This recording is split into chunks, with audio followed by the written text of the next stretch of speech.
I almost just want to leave those last few sets of words up on the screen for a minute. Right. I loved that. Wow. Thank you. Thank you. That's exactly what the team has done. Thought You long and know, hard about what are the lessons that should be learned here. not to mention the idea that, yeah, maybe this one is a little bit harder than the ones in the past, but as we add more of those decision making processes that are in real world farming, it's going to get more complicated. And Right. that's part of what we're doing is how far can we push that complicated and still students kind of grasp what's going on and say, oh, you know what, I can figure this out. Right. Well, and it's so impressive because they are. The They students absolutely are, are. I mean, they're figuring everything out.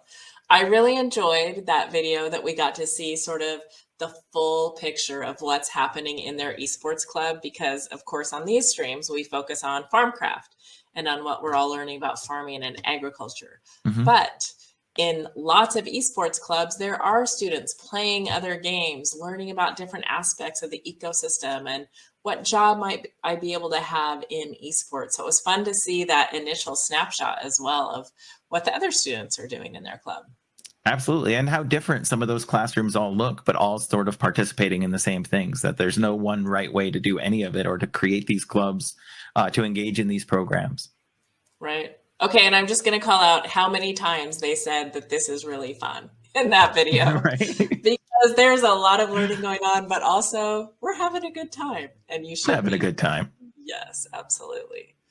All right, well, we're going to shift gears for a moment here because we've heard from the students, but it's pretty unusual actually that we say, all right, what are the adult sponsors doing with the program? And so that's what we are doing here as well.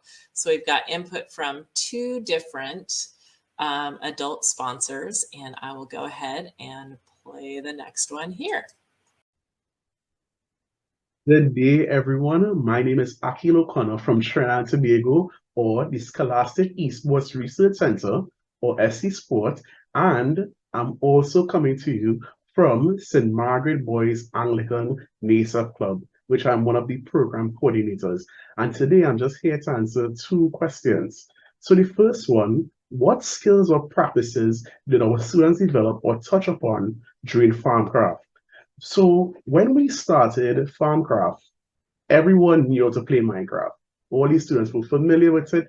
Everyone could build. Everyone is expert builders. However, when it came to working together, that was an entirely different story. So one of the things they had to develop was teamwork as well as leadership skills. What we did, our students were split into different groups. And naturally, what emerged was they were leaders, and the leaders had to delegate roles. So even though the students had the skills of Minecraft, they had to develop that teamwork element. And that was very key in them not only understanding how the mechanics of the game work, but also their relationships with each other.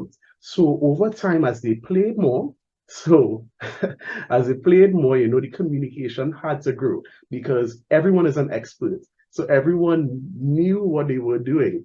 And over time, when they started to talk more, when they started to listen to the leaders, when they understood their roles, that teamwork element that built. So teamwork, communication, and the leaders, they also had to learn how to communicate to others.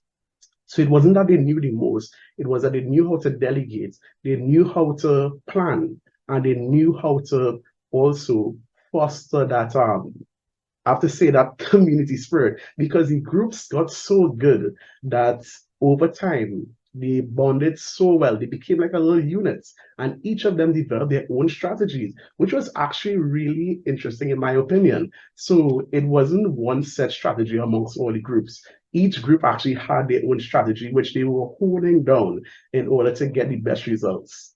So that was extremely interesting in my opinion. Another question I'd like to answer, how many students engage with topics around food trade and food security? Now, when we were doing the pre-season challenges, in particular the pre-season challenge number 2, which was food transportation, where we were looking at from the farm to the local markets. One of the things that came up was everyone had different experiences because not everyone knew how the product got to the farm. Some boys some boys knew what a farm looked like. Some boys knew what the local market looked like. Some people even revealed they never went to the local market. So what happened was we had to use each person's or the different students' individual experiences in order to build a plan. Because in order to demonstrate it in Minecraft, we had to plan out what we were doing. And in that planning process, it was interesting because I did not lead. I led the students. We used their ideas and we put their ideas in the map and then we developed it. And what we had to do was it was interesting because different boys with their different experiences, they had to teach one another. So the boys who had never been to the market, some boys had to draw what the market looked like. There's a stall here, there's a road here, there's vendors. The boys who went to the farms, they had to describe to the students what a farm looks like. And then, it naturally grew their interest because then the conversation shifted like, we need to go to the market. I want to know what the market looks like. I want to go to a farm because, because they were feeding off each other's energy and each other's experiences. I saw the learning happening live and it was amazing to see. So I saw firsthand how, just from the conversations around that particular challenge, it made them aware that what they thought they knew, like when you go to the store, is a lot more processes are involved than just going to the store and picking up a carrot. It has to come from somewhere. It has to be transported in different ways. And that was, intriguing to see. Another thing that understanding they did about the world is that when we were actually playing Farmcraft and we were looking at different biomes, one of the things the students were trying to do was they were trying to equate the biomes to their real life equivalents. And then naturally the curiosity came out. They were wondering, okay, so in this biome, this grows this way. Or in this biome, this does not work. So that means if we find the real life equivalents, can we find a real life product? And of course, I always encourage them, use the internet to research, Google, because we need to understand that the internet is not just to play video games. It actually can be used to benefit you with information. And on their own, they did a lot of research and where they understood that a lot of things that we take for granted in our country, in Trinidad and Tobago, crops that grow easily in our temperate countries, it will not grow easily in other countries because just like the biomes, it's a different climate. It's a different, has different factors involved. So, so there was a lot of learning through this Farmcraft experience. And I'm glad I was able to share some of that with you. Guess what, Claire? It's your turn again. Gosh, back and forth. Yeah, Okay. Oh my goodness. Okay. One thing that I loved on that video at the end, what he's talking about, that's exactly what the students in Japan said.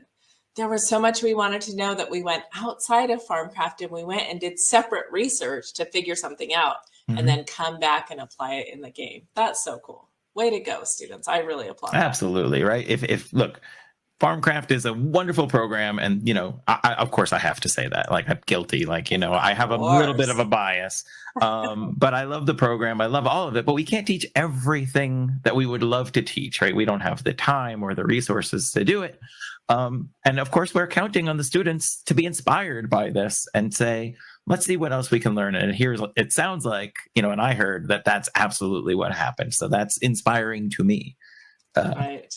Right. Love that. And then just all the lessons about working together and developing leadership skills, because that's a key factor of this program too, is just for everyone to learn how to progress, how to move forward. Working together on teams, that is a reality of the career force today, the workforce today. And so it's great to keep developing those skills as you go along through school. Yep. Communication is a skill in esports and it's a skill in life.